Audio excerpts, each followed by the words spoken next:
Normalmente, cuando pensamos en un manual de supervivencia, la mente se nos va directo a instrucciones físicas. Claro, como una obra de ingeniería, ¿no? Exacto. Cosas tangibles. Construir un refugio con ramas, purificar agua estancada, encender fuego con lo que tengas a mano. Es súper binario. Sí, sí.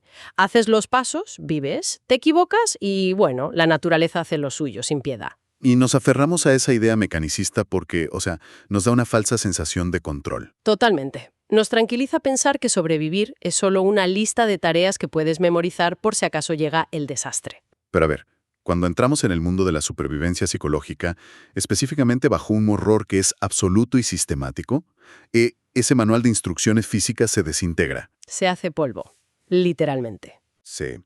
Nos encontramos ante un paisaje de resistencia humana que es oscuro, desconcertante y que de verdad desafía toda lógica.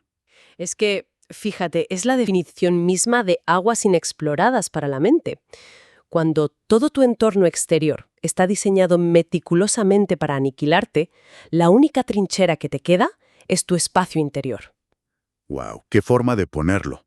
La trinchera interior. Y es precisamente hacia esa trinchera a donde nos dirigimos en nuestra inmersión profunda de hoy. Mm.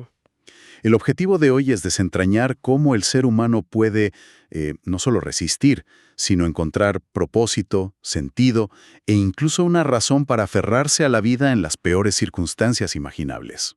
Y para eso tenemos una fuente que es, francamente, un pilar. Exacto. Nos basamos exclusivamente en un texto que transformó la psiquiatría por completo. El hombre en busca de sentido, de Viktor Frankl. Y para dar un poco de contexto a quienes nos escuchan, a ver, Frankl no era solo un prisionero más. No, para nada. Era un psiquiatra austriaco que terminó internado en los campos de concentración nazis, incluyendo Auschwitz. Esa lente clínica que él tenía le dio una perspectiva única. Única y, de hecho, revolucionaria. Lo que él observa ahí dentro supone un terremoto para la psicología de la época. Sí, porque hasta ese momento el dogma venía de Freud, ¿verdad? Exacto. Freud decía que el humano se mueve por la búsqueda del placer. Y luego tenías a Adler, que decía que el motor era la búsqueda de poder o superioridad. Claro. Y Frankl sobrevive a este infierno, analiza a la gente a su alrededor y dice, no, ambas teorías se quedan cortas. Se quedan muy cortas. Él concluye que el impulso fundamental, lo que te mantiene latiendo el corazón cuando te han quitado todo, es lo que él llama la voluntad de sentido. La voluntad de sentido. Es un concepto súper potente. Pero, claro, surge una pregunta obvia para quienes nos escuchan ahora mismo en su rutina diaria, súper lejos de todo ese horror. ¿Por qué debería importarles esto hoy? Exactamente. Y Frankl responde a esto de una manera fascinante. Él dice que la falta de sentido es la verdadera epidemia moderna. El vacío existencial. Sí, él acuñó ese término, junto con otro que me parece brutal, la neurosis dominical. Ese es buenísimo. Es esa depresión o ansiedad latente que le pega a mucha gente el domingo por la tarde, cuando paras el ajetreo de la semana y de repente te enfrentas al silencio absoluto de tu propia vida. Claro, te quedas a solas contigo mismo y hay un vacío. Y por eso las lecciones de Frankl son una brújula tan directa para navegar la ansiedad del mundo actual. Pero a ver, para entender de verdad el peso de esa brújula, tenemos que ir al laboratorio extremo donde fue creada. No podemos hablar de la curación sin mirar la herida. Exacto. Tenemos que situarnos en la llegada a Auschwitz y el impacto inicial para los que llegaban en esos trenes de carga, desafía la comprensión. Imagínate estar encerrado en un vagón de ganado, 80 personas hacinadas, sin aire, días enteros. Y de repente, el tren frena. Se escucha un silbato agudo. Alguien mira por una rendija y lee un cartel que dice Auschwitz. El pánico que estalla ahí dentro es absoluto. Pero entonces pasa algo rarísimo. Sí, las puertas se abren y ven a un grupo de prisioneros con uniformes a rayas que parecen relativamente bien alimentados. Hablan en varios idiomas, hacen bromas. Incluso los ven intercambiando joyas de los pasajeros por aguardiente. Y esto genera una reacción psicológica que me voló la cabeza. La ilusión del indulto. Es un mecanismo de defensa increíblemente potente. Está súper documentado. Las personas condenadas a muerte, un segundo antes de la ejecución, a menudo creen que serán indultadas.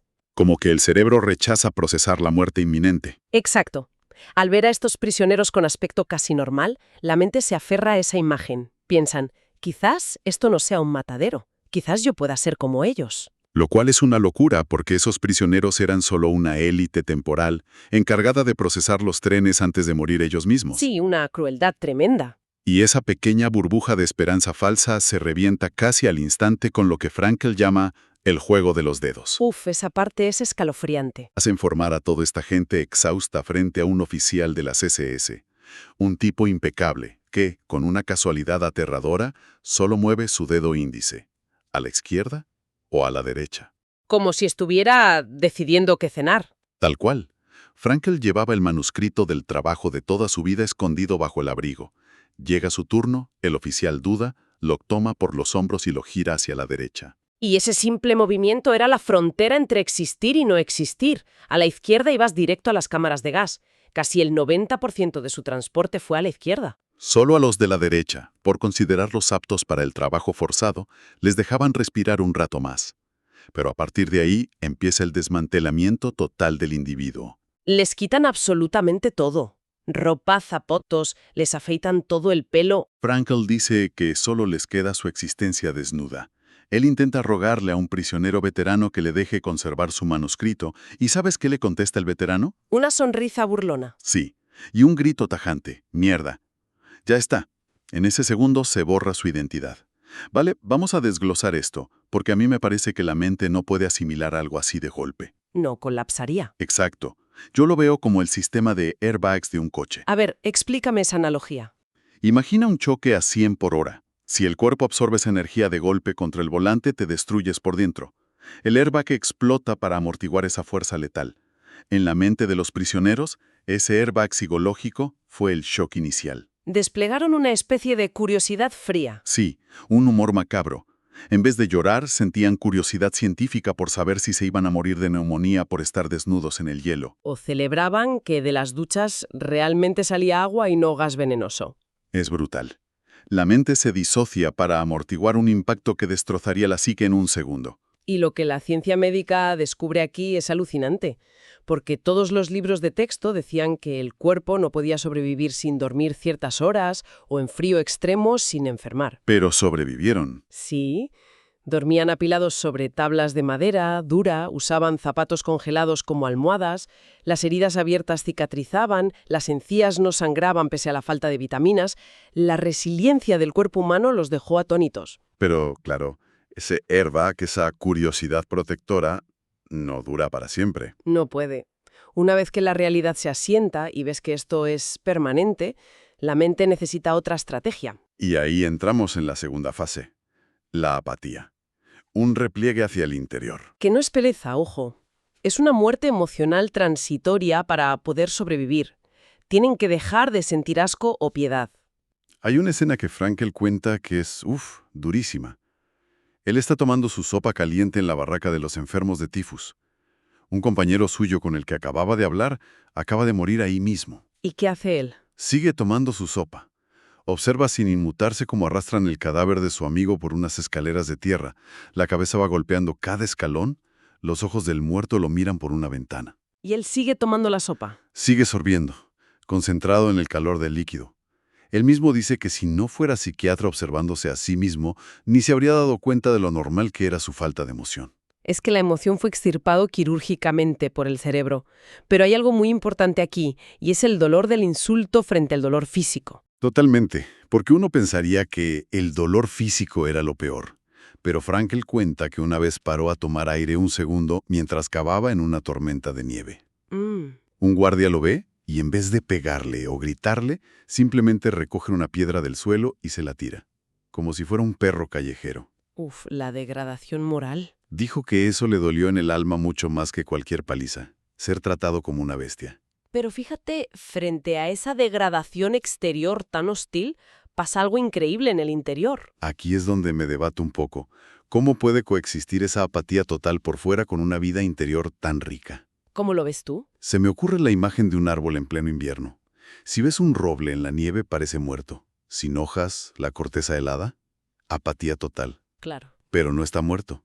Concentró toda su savia vital en lo más profundo de sus raíces para sobrevivir a las heladas. Me encanta esa analogía. La savia, en el caso de ellos, era su imaginación y su vida espiritual. Sí, él cavaba zanjas congeladas mientras tenía conversaciones mentales súper reales con su esposa.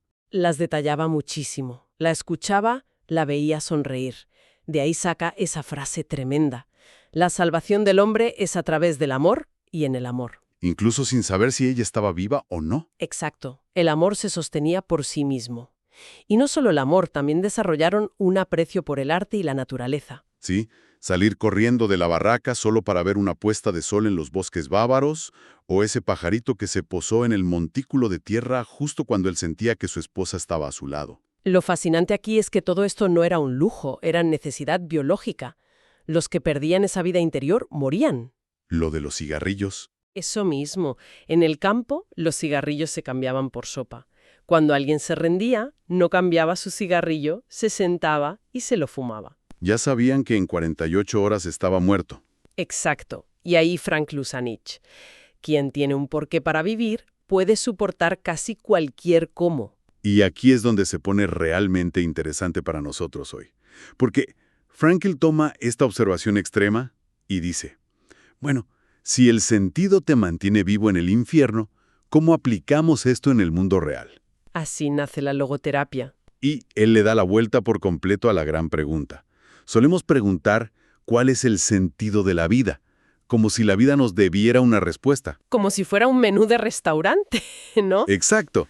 Pero él dice que no, que es la vida la que nos interroga a nosotros todo el tiempo, y nosotros respondemos tomando responsabilidades. Y da 3 formas concretas de encontrar ese sentido. Primero, creando una obra o haciendo una acción. Segundo, experimentando algo, la naturaleza, el arte o amando a alguien. Y la tercera, que es la más profunda para mí, es la actitud que tomamos ante un sufrimiento inevitable. Esa palabra es clave.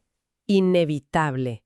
Él no dice que busquemos el sufrimiento. Eso es masoquismo. Claro, pero si no lo puedes evitar, le puedes dar sentido.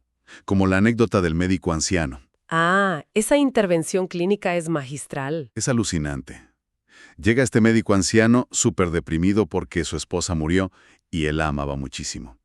Y hoy en día, no sé, le daríamos una pastilla para anestesiar el dolor. O le diríamos, el tiempo lo cura todo. Sí, clichés. Pero Frankl no hace eso. Le pregunta, ¿qué habría pasado si usted hubiera muerto primero y su esposa le hubiera sobrevivido? Y el hombre dice, oh, habría sido terrible para ella, habría sufrido muchísimo. Exacto. Y ahí Frankl le dice, bueno, pues usted le ha ahorrado todo ese sufrimiento, y el precio que está pagando por haberla protegido es su propio duelo. Le cambió la perspectiva en un segundo. El dolor sigue ahí, pero ya no es desesperación porque ahora tiene el sentido del sacrificio. Sí. Y si conectamos esto con el panorama general, exige esfuerzo y aceptar incomodidad. Lo cual va en contra de lo que nos venden hoy en día sobre la salud mental, que parece que el objetivo es estar siempre relajados, cero estrés, la famosa homeostasis. Sí, estar en modo zen todo el día. Pero Frankl dice que no. Él habla de la noodinámica. La mente necesita tensión. Necesitamos la tensión entre lo que somos y lo que debemos llegar a ser. Como el arquitecto que le pone peso a un arco de piedra para fortalecerlo. Así es, la tensión lo mantiene íntegro. O sea, el sentido es el ancla. Pero uno pensaría que el día que los liberaron del campo, el sufrimiento se acabó mágicamente. Y eso nos lleva a la tercera fase, que fue una sorpresa tremenda. La libertad física trajo crisis psicológicas brutales. Sí, el día de la liberación van caminando por campos de flores y no sienten nada. Han perdido la capacidad de alegrarse. Despersonalización pura. Todo les parecía un sueño irreal. Y el peligro de esto era la descompresión. Como la enfermedad de los buzos. Exacto. Si un buzo sube muy rápido, la presión lo destruye por dentro. Al liberar la presión mental de golpe, algunos prisioneros sufrieron una descompresión moral. Se volvieron agresivos. Está esa historia de Frankl caminando con un compañero liberado, y Frankl trata de no pisar un campo de avena joven para no arruinarle el cultivo al granjero. Sí, y el compañero se vuelve loco. Lo agarra del brazo, lo arrastra por la siembra pisoteando todo y le grita, «A mí me quitaron a mi esposa y a mi hijo en las cámaras de gas, ¿y me vas a prohibir pisar una estúpida avena?» Quería ser el opresor ahora. Justificaba el causar daño por lo que había sufrido, y además de esto, enfrentaba una desilusión final al volver a casa. Sí, volver y encontrar que la persona que te mantuvo vivo mentalmente estaba muerta. O hablar con los vecinos y que te respondan no lo sabíamos, o peor, aquí también sufrimos mucho. Esa indiferencia del mundo los hundía. Sentían que el sufrimiento no tenía fondo. Entonces, ¿qué significa todo esto para nosotros? Si incluso liberarse trajo tanta parálisis, ¿cómo construimos resiliencia?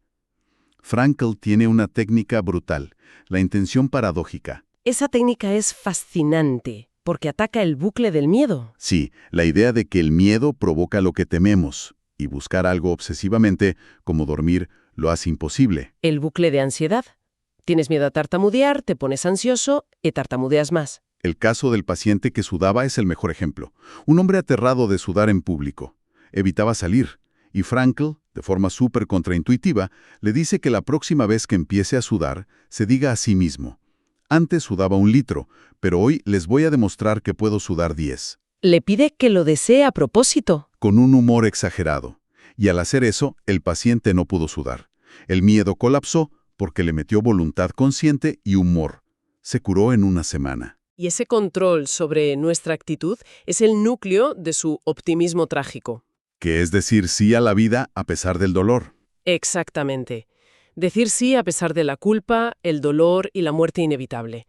Frankl rechaza totalmente el determinismo. Esa idea de que somos solo producto de nuestro entorno y no podemos cambiar. Totalmente. Él dice que nosotros nos determinamos a nosotros mismos. Y para probarlo, cuenta la historia del infame Dr. IJ.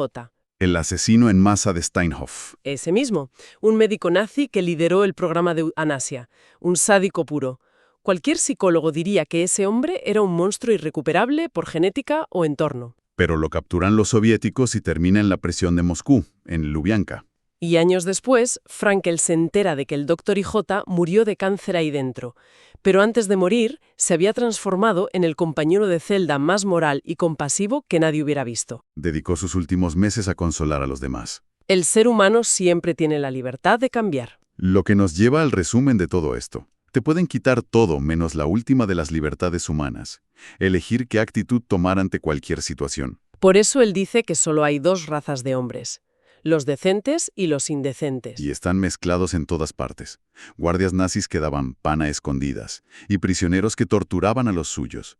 El bien y el mal atraviesan el corazón humano directamente. Totalmente. Y para cerrar, me gustaría dejar a quienes nos escuchan con una reflexión transformadora de Frankl que me encanta, sobre lo transitoria que es la vida. A ver, cuéntame. Solemos ver el paso del tiempo con mucho miedo, ¿verdad? Miramos el calendario y vemos cómo se caen las hojas, cómo envejecemos, y sentimos que el tiempo nos roba la vida. Es una angustia muy común. Sentir que el pasado es un cementerio donde todo se pierde. Pues Frankl nos dice que le demos la vuelta a eso. Nos propone que en vez de mirar con miedo cómo las hojas del calendario caen, las recojamos. Y en la parte de atrás anotemos todo lo que vivimos, amamos y sufrimos valientemente. Como si fuera un registro. Exacto. Que no miremos los campos vacíos del tiempo que pasó, sino los graneros llenos de nuestra historia. Todo lo que hemos hecho y amado está almacenado en ese granero irrevocablemente. Nada se pierde, todo se guarda. El pasado es el lugar más seguro que existe, porque ahí las cosas quedan salvadas para siempre. Nadie te las puede quitar. ¡Wow! Es que, ¿cómo cambiaría nuestra relación con el miedo o con envejecer si viéramos el pasado como una cosecha eterna? Cambia todo el paradigma. Y volviendo a nuestro manual de supervivencia del inicio, quizás la verdadera supervivencia humana no tenga nada que ver con listas físicas para no morir. Quizás el único manual sea entender que, mientras tengamos un porqué, la mente puede construir esos graneros para guardar el sentido de nuestras vidas. Es una arquitectura interior que absolutamente nada allá afuera puede demoler. Ha sido una exploración intensa, necesaria y profundamente transformadora. Nos escuchamos en la próxima Inmersión Profunda.